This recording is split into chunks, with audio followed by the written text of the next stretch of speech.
Neuralink project అంటే ఏంటి?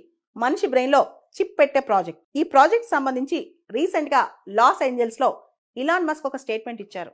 Third పర్సన్కి సక్సెస్ఫుల్గా న్యూరాలింక్ చిప్ అమర్చడం జరిగిందని చెప్పి ఆయన పేర్కొన్నారనమాట. అసలు ఈ న్యూరాలింక్లో మనిషి బ్రెయిన్లో చిప్ పడతారు.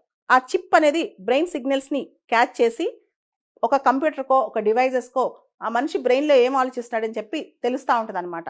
యాక్చువల్లీ ఇప్పటి వరకు ఈ చిప్ డిజైన్ చేసిన పరిణామం ఏంటంటే, ఎవరికైతే పారాప్లెజిక్ పేషెంట్స్ ఉంటారో, స్పైనల్ కార్డ్ ఇంజురీ పేషెంట్స్ ఉంటారో, కంప్లీట్ వీల్ చైర్ బేస్డ్ ఉంటారో, వాళ్ళకి వాళ్ళ బ్రెయిన్లో ఏం జరుగుతుందో వాళ్ళు బయటికి చెప్పలేకపోయినా ఆ చిప్ ద్వారా డివైజెస్ తెలుసుకుని వాళ్ళకి కావాల్సిన వాళ్ళకి అమరుస్తారనమాట.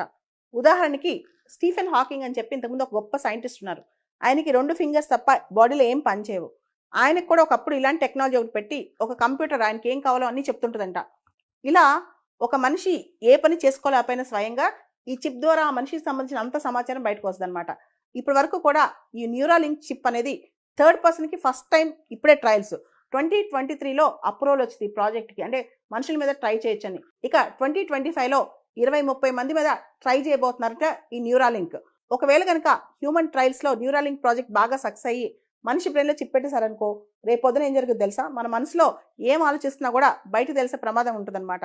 ఇప్పుడు వరకు మనకు ఒక ప్రైవసీ ఉంది, అది మన బ్రెయిన్లో ఏం జరుగుతుందో బయటకు తెలియదు.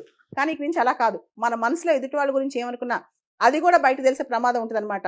ఇప్పుడు వరకు న్యూరాలింక్ ప్రాజెక్ట్ అనేది only motor neuron functional dysfunction అయిన వాళ్ళకి అవి అమర్చి ట్రయల్స్ వేశారు. కానీ ఇప్పుడు అలా కాదు. భవిష్యత్తులో ఈ న్యూరాలింక్ ప్రాజెక్ట్ ఒక స్టేజ్ సక్సెస్ అయిన తర్వాత ఇంకో స్టేజ్లో మన మైండ్లో ఏం జరుగుతుందో కూడా బ్రెయిన్లో ఆ న్యూరాన్ సిగ్నల్స్ బట్టి బయట తెలిసిపోద్ది అనమాట. మన స్కల్కి చిన్న పంచర్ చేసి లోపల చిప్ అమరుస్తారు.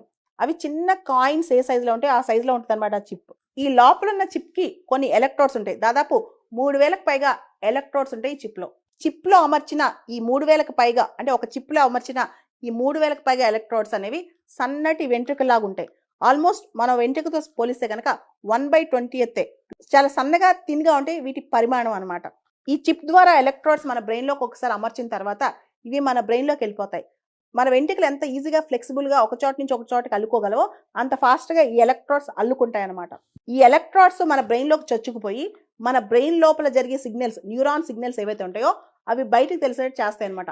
మన ఎమోషన్స్, ఫర్ ఎగ్జాంపుల్ మనం ఎవరైనా హేట్ చేసినా, ఇష్టపడినా, లేదా ఎవరి గురించి నెగిటివ్గా అనుకున్నా, పాజిటివ్గా అనుకున్నా, మన బ్రెయిన్లో ఏం జరుగుతుందో అదంతా కూడా బయటికి ఆ సిగ్నల్స్ ద్వారా బయటకు తెలిసిపోతూ ఉంటుంది. ఇది అడ్వాన్స్డ్ వర్షన్. అది రావడానికి కొంత టైం పడుతుంది. ఆల్రెడీ మోటార్ న్యూరాన్ ఫంక్షన్స్ వాళ్ళకి ఆల్రెడీ చిప్ ఒక ట్రయల్ చేసి సక్సెస్ అయ్యారు. ఇప్పుడు కమింగ్ డేస్లో, అంటే వచ్చే సంవత్సరాల్లో, భవిష్యత్ సంవత్సరాల్లో అడ్వాన్స్డ్ వర్షన్కి వెళ్ళే అవకాశం కూడా కనిపిస్తుంది అనమాట.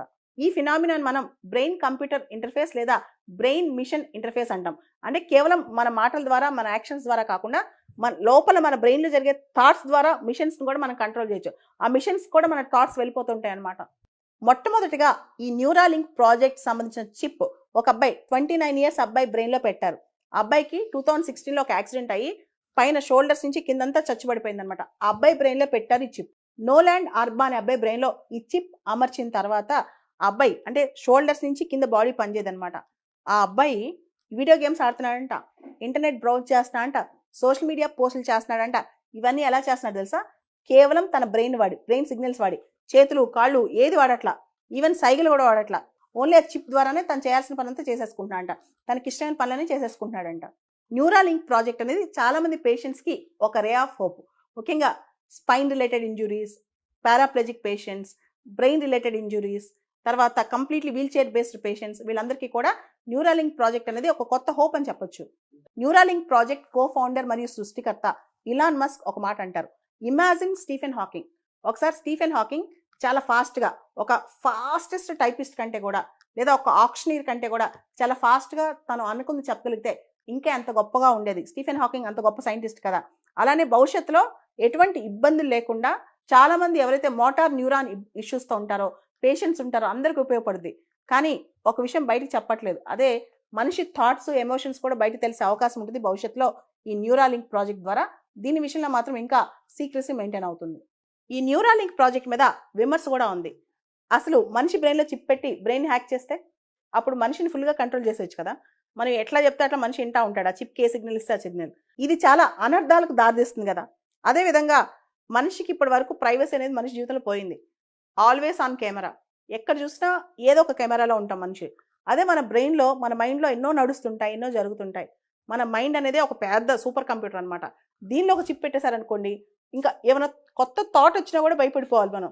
అంటే వీళ్ళు బయటకు తెలిసిపోద్దేమో, ఎదుటోళ్ళు ఏమనుకుంటారో, లేదా మన విషయాలు మన లోపల ఉన్న ఎమోషన్స్ కానీ, లేదా మన ప్లాన్స్ కానీ, మన ఐడియాస్ కానీ ఇవన్నీ బయటకు వచ్చేస్తాయి. అప్పుడు పరిస్థితి ఏంటి?